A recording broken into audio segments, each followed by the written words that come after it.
everyone, welcome back to our channel. I'm Dr. Amel from City Skin Clinic. In today's video, I'm going to be chatting with you about LED face masks. This is a bit of a summary of the guide that I've written on our blog, so if you want to explore that, I've left the link below. But basically, I decided to make this video and explore this topic for a number of reasons. One, quite a few of my patients were interested in it, and there's a lot of information out there about LED masks. Some of it is very much marketing based, and as always, I want to use the evidence out there to help you guys navigate, and my patients navigate, the myths from the facts and make the best possible decisions for you. And I think LED masks really falls into that area of, is it something that actually works, or is it a massive scam? And so this is what we're going to find out today. I'll talk about how LED masks work, the scientific evidence behind them, what skin conditions they can help with. I'll also discuss a little bit about the different kinds of, the different types of LED colors, and what skin problems these can help with, and also their limitations. I'll run through how to use an LED mask properly as part of your skincare routine if you're that way inclined. And I'll go through the just quickly the different types of LED face masks and devices that are available out there, including the one that I use and what my experience has been of that. And I'll keep it brief though. So before we get started, if you're new to this channel, welcome. Don't forget to subscribe to this channel to see more of our content. If you're an existing viewer, welcome back. Thank you for all the support. LED masks are based on a very old technology. It's the LED bit stands for light emitting diode, and basically the technology, the concept is based around certain wavelengths of light, the skin being exposed to it. And then these wavelengths of light trigger the skin cells to do something. That's at the short of it. This is actually quite an old technology, and really it was since the 1980s, the kind of this therapy as we know it probably kick-started, although it's been around for longer than that, when NASA used light therapy, in particular red light wavelength, to speed up the healing of skin wounds on astronauts. And so that's kind of one of the first big kind of robust bits of evidence, is that actually shining a certain wavelength of light onto the skin can get the skin cells to behave in a certain way. And so since then there's been even more research. I knew about the technology itself just from the science perspective and from wound healing and what I've done in that area in the past in research, but I wasn't so sure about the kind of aesthetic, the beauty evidence around it. And so when enough of my patients had kind of been asking, I went back to the scientific literature to have a look and see what there is. So there is some good evidence that actually LED masks and LED face devices can help with the skin. They can improve the look of your skin. They can help with things like acne, lines and wrinkles, hyperpigmentation, calming skin. But there's always a but, there's a caveat. So there is obviously a lot of the studies, most of them are done on animal studies, so that's something to be aware of, that what animal cells, how they respond isn't always the same way that how our skin responds or how our bodies respond. The second is the ones that are kind of done on humans. They tend to be lower order studies, so they tend to be observational. It's useful, but it's not the higher level study like randomized controlled trials, but they are useful to know. And if we take that in the whole body of the literature, yes, there is some use. There is good evidence that LED masks can help, and LED therapy. The other thing to know is that a lot of the studies are done on professional light therapy, so people have gone to a clinic for different sessions and they have the light done, and so that there's less scientific research on the at-home devices themselves, so we're kind of extrapolating a little bit. So again, it doesn't mean that these are useless, but it means kind of have a little bit of caution and temper your expectations, so that if you do choose to proceed, just know what the possible limitations are. Studies that have been done, we do know that firstly, LED light, there are different colors, and each of the colors does something different. For the purposes that we're talking about, there are really only two colors to really be interested in: red light therapy and blue light therapy.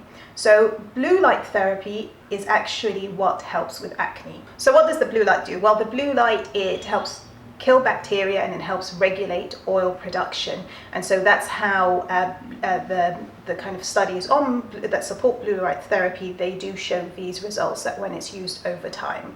The only thing to be aware of with blue light is, again, when it comes to professional when it comes to professional treatments, they found that actually people with skin of color may get hyperpigmentation, or it may worsen the hyperpigmentation if they use blue light therapy. Again, this isn't specific to the masks, but like I said, a lot of the studies we have are on the professional treatments, but we should, if you have skin of color, just be aware that this is a potential side effect, and so proceed with caution, or don't proceed at all, and speak to a professional probably, or ask the manufacturers if this is something that they have looked at, or they have they've marked it as safe for that. So that's something to be aware of. The second big light that most people would benefit from is red light therapy. So what does red light do? We know that that wavelength of light, the skin cells, particularly your keratinocytes, it stimulates them to make more collagen and elastin, and these are the things that help with skin aging. So over time, people who have used red light therapy have found an improvement in terms of fine lines and wrinkles, a bit of improvement in the elasticity and the plumpness of the skin. And red light, which, remember when I said we knew about light therapy in a big way because of the NASA studies in the 80s, well, red light also helps improve, stimulate those same skin cells. That same mechanism allows them to help with wound healing. It improves blood supply to the skin, vascularization. That's why it was able to help with wound healing. But vascularization is also really important for the skin itself, because that's what brings in the nutrients and the oxygen and takes away all of the toxins and the deoxygenated blood. And so red light is useful for skin aging, anti-aging purposes. It's also really useful for hyperpigmentation, and there's plenty of work to show that, again, mainly from the professional red light therapy, but also some of the at-home devices can help with hyperpigmentation and melasma. So those are the two main lights to be aware of in the devices that are on the market. Most of them will really have either one or both of these lights, and knowing which light what problem you have or concern or goal should kind of guide which device you choose. And there are also other lights. I won't go into detail, but I'll quickly kind of run through these because they're less often used, but we know from research that they are also useful to the skin. So green light is one of these, and it's shown to have a calming effect on the skin, and so it is possible that green light might help with sensitive, irritated skin, inflamed skin. Yellow or amber light, again, a little bit experimental, but there is some emerging work that shows that it can help with lymphatic drainage, it can help soothe the skin, so there might be a potential use for it, at least in future anyway, in kind of depuffing skin, calming irritated skin, helping with swelling and that sort of thing, and also potentially with facial flushing and sensitivity. So that's something that would be interesting to see if that kind of gets legs, if more work is done on this. Purple light. So purple light's a bit misleading because actually purple light is a combination of blue and red light therapy, and so when combined, so the red light and the blue light, the different LEDs together, the light appears purple, but it's supposed to target both acne, skin aging and hyperpigmentation at the same time. orange light, which I'm going to say is probably sort of, orange is on the same bit of the spectrum as red, so you kind of go, as you go from yellow then to orange then to red. Orange is unsurprisingly also supposed to help a little bit with brightening the skin, improving skin texture and quality. But if so it's almost like a derivative, I guess, and I don't know that there's much value in orange light if you are using red light therapy, because that's what we know. And finally, there's white light. Now, if you remember back from your science, white is actually all of the colors of the wavelength together, and that's what produces white. And really, I haven't seen much in the way of white light masks or anything like that, but it's supposed to overall help with aging and improve radiance, and it's supposed to penetrate a little bit deeper. But again, for purposes of aesthetics and face masks at home, I'd really say the only two wavelengths that matter are blue light and red light. The other thing is, nothing that you do for your skin on the surface is ever going to work immediately or instantly. So just like even things like tretinoin, hydroquinone, anything that you do that's topical, lasers, chemical peels, all of that stuff, it's going to take time, because what we're doing is stimulating your skin to do something, your skin cells. And so light therapy is no different, even whether it's professional or whether it's at home. So be prepared that skin cells take about 6 to 8 weeks to turn over, so you are unlikely to see anything before 6 to 8 weeks. So that's something to be. The other is consistency, especially with something you do at home. So don't use it once or twice and then get disappointed at 6 to 8 weeks because nothing's worked. You have to put in the work. The other, if you're going to use it, the other thing is, it's really important to say that if you are thinking of getting an LED mask or a device, this is kind of an add-on to your routine. Will it replace a good skincare routine? Absolutely not. If you don't have a good skincare routine, I've left a link below to our skincare routines pages. These are guides that I've written that simplify the whole thing so that you can really just make sure that you are doing everything you can at home, and they're meant to be fuss-free. Your skincare routine doesn't have to be fancy, it doesn't have to be complex, it doesn't have to be expensive. It's just got the basics about how to put together a good skincare routine for each kind of skin type or skin concern. Anyway, if you are doing everything and you do think that you're interested in perhaps getting an LED face mask or an LED device, I will say a couple of things. So firstly, there are lots and lots and lots and lots of products on the market. They range from sort of handheld devices that you can, kind of sweep around your face and neck and whatever region that you want to try, or LED face masks, which you kind of put on, and usually the whole thing is you put it on for 1.5 or 3 minutes, it depends on the device. You go about your life, it does its work, and then you take it off. I've chosen to focus on LED face masks, not because I have a thing against the devices, but personally, I'm all about maximizing my time, and for me, if I was going to do something, it has to be something that I can do as I'm doing other stuff. And so LED face masks are great because you can pop one on and do what you need to do. So this is just a personal preference, but everything that I've talked about relating to LED face masks also applies to the devices, just the difference is how you use them. So masks wise, there are, like I said, lots of different ones on the markets, but there are some main kind of competitors. So Dr. Dennis Gross is one of them.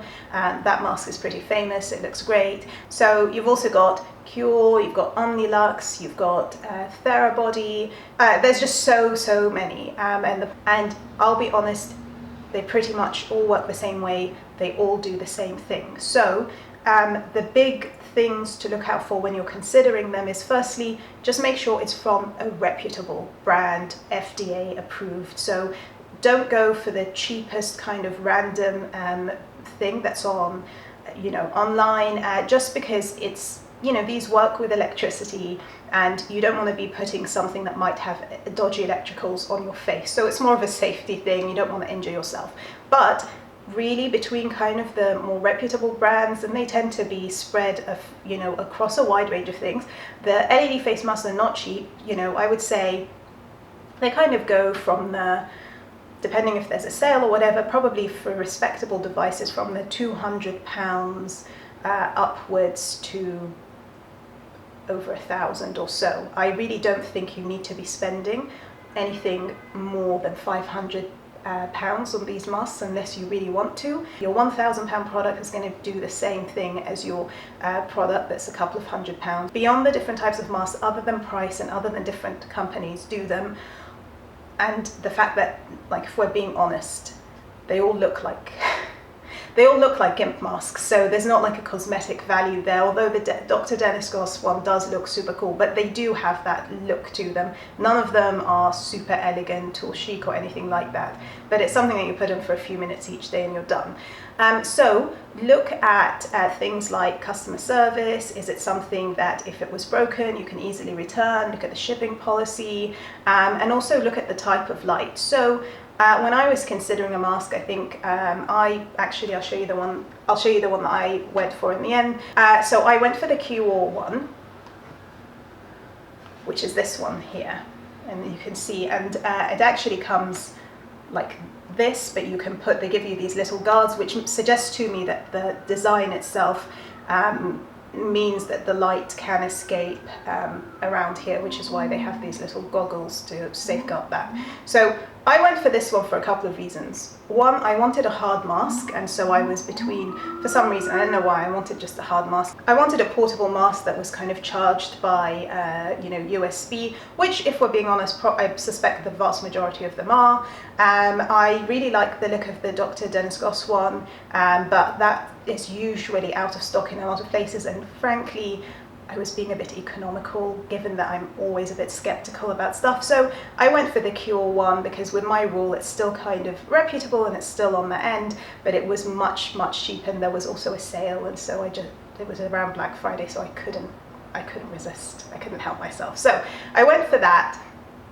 And the way, you know, and the other thing that I did like is, you know, it kind of said it has an app and all of that, and so I was happy. So this, like the Dr. Dennis Goss, has both blue and red light, and so I wanted to, that's something that I wanted to look at, and so I went for that for another reason. Some of them, like the Omnilux, they just have one light or the other, not more than one. This one, it's, you know, it's kind of hard, but then there's like on the inside, there's this like silicone bit. There's this silicone bit where all of the LED lights sit, and then you get a strap that you put on. So, you know, it's okay, like I said, and then when you put it on your face, you put this around here, you put it like this. And then when you're putting, I won't put the light on here to blind you, but when you put on the light, you can also use this button here at the top. That's kind of it. It's very easy to use. You stick it on. It's fairly, for LED face masks, cost effective. And I find that it's very lightweight and it holds its charge for now. I've been using it for about 8 weeks or so consistently, and I have to say, you know, obviously I have a good skincare routine in place, and so my baseline is fairly good. Have I noticed some immense dramatic improvement? Absolutely not. But I do think my skin, it does feel a little bit tighter, especially around my forehead. I do think it looks a little bit better, especially given in the winter my skin does tend to suffer a little bit anyway. So far so good. It hasn't done any harm. I mostly use the red light. I also, because I'm a bit experimental, so don't do what I do what I say, don't do what I do, I also checked out the blue light. So on that, a couple of things that I didn't appreciate about this. One is that when you buy it, it comes with the guide, and then the guide, it basically has the Fitzpatrick scale, and it's crossed out that it's not good to, you shouldn't use it if you have darker skin. There's no explanation as to why that is. There's no explanation whether it's both lights. I don't think it was on the website when I purchased it. I'll double check, but I don't think it was. And I think that's a bit poor, to be honest. I think that it's quite an aggressive thing to do. It's a bit lazy. I think if you're going to say that it can't be used for certain skin types, then say it up front, make it really clear, and also explain why. My suspicion is because of all of the background research historically about blue light in skin of color. They have just decided to exclude that just from a legal perspective to cover themselves, but I'm quite disappointed in that, and I do wish that the company would do a little bit better. I don't know what the other, to be fair, other face masks are like and what they say, but it is just worth a bit more communication. The other thing that I haven't noticed, so it charges while it holds its charge, but I know that a lot of customer feedback across the internet, people do say that they've noticed after a while it loses its charge.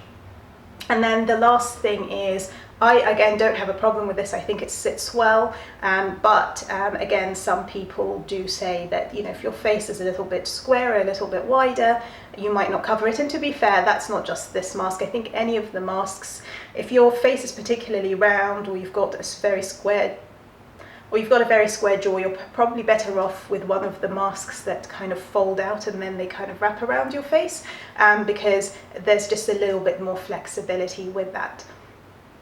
Aside from that, I'm happy kind of, you know, overall. I do think that it was worth adding to my routine, and just to kind of quickly let you know how I use it and what I think is a good way to use it, especially if you're using things, actives or tretinoin or anything like that. To me, I think the best time to use this, and I actually got this tip from one of my patients, is first thing in the morning. So when you get up, you know, brush your teeth, cleanse your face, but rather than doing the rest of your routine, if you need to potter or anything, just put the mask on. It only takes 3 minutes, and then what I do is I start looking at my work emails, I start catching up on stuff, making tea, whatever. The mask is already done. I can even do two different light cycles with that, and I'm done, and then I can get on with the rest of my my routine and getting ready for work. If you can't spare even a few seconds in the morning, then you can do it in the evenings, but what I would say in the evenings is just try and leave, if you're using something like tretinoin, for example, try and leave about a half an hour gap between using the mask, so after cleansing and then applying your tretinoin, just because there are some studies, again very low level, that the red light might affect the absorption of the tretinoin, or it might heat up the skin a little bit, and so you just want to move these apart. But the idea is you use the light, and then afterwards you can apply your regular skincare routine if it's in the morning, or you leave a gap if it's tretinoin, and then you finish, you know, and then you get on with your life.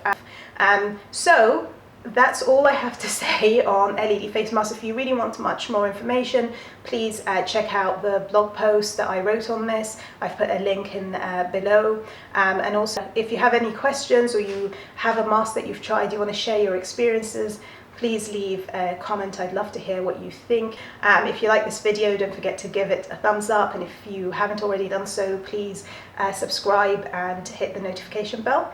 Until next time, stay beautiful.